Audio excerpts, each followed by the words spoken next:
မင်္ဂလာပါရှင်အခုနီစားနေတဲ့ဒီမုတ်ကလေးကနေကူးရောက်နေတဲ့အီတလီနိုင်ငံရဲ့အကြီးဆုံးကျွန်းကြီးပေါ်ကပါလဲရမိုမြို့ရဲ့တမိုင်းဝင်နာမည်ကြီးရွေးရအစားအစာလေးတစ်ခုဖြစ်ပါတယ်သူ့ကို1900မှာအန်တိုနီယိုလိုဗယ်ဆိုလို့ခေါ်တဲ့မိုးလို့ပညာရှင်ကြီးက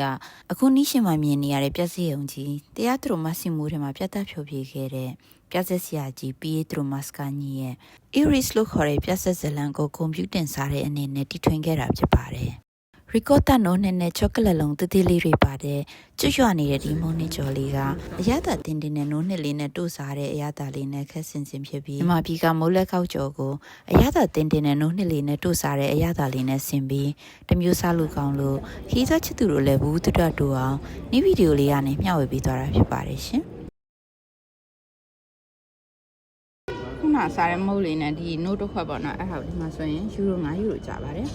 အခုနေတော့ရောက်နေတဲ့နေရာပါလဲရမိုမြို့ရဲ့မြို့လေကောင်ဖြစ်တဲ့ပြတ်စရုံကြီးပေါ့နော်ပြတ်စရုံရဲ့ရှင်းမှာပဲဖြစ်ပါတယ်။အဲဆိုရင်ဒီလိုစားနေတဲ့စိုက်လေးရဲ့ညင်ခွင်ပဲဖြစ်ပါတယ်။အခုလိုမျိုးခီးသွားဘူးတူတာလေးတွေကိုတခြားခီးသွားချစ်သူတို့လည်းမြင်တွေ့ခံစားခွင့်ရအောင်ဒီရဲ့ဗီဒီယိုလေးတွေကို share လုပ်ဖို့မပြပါနဲ့နော်။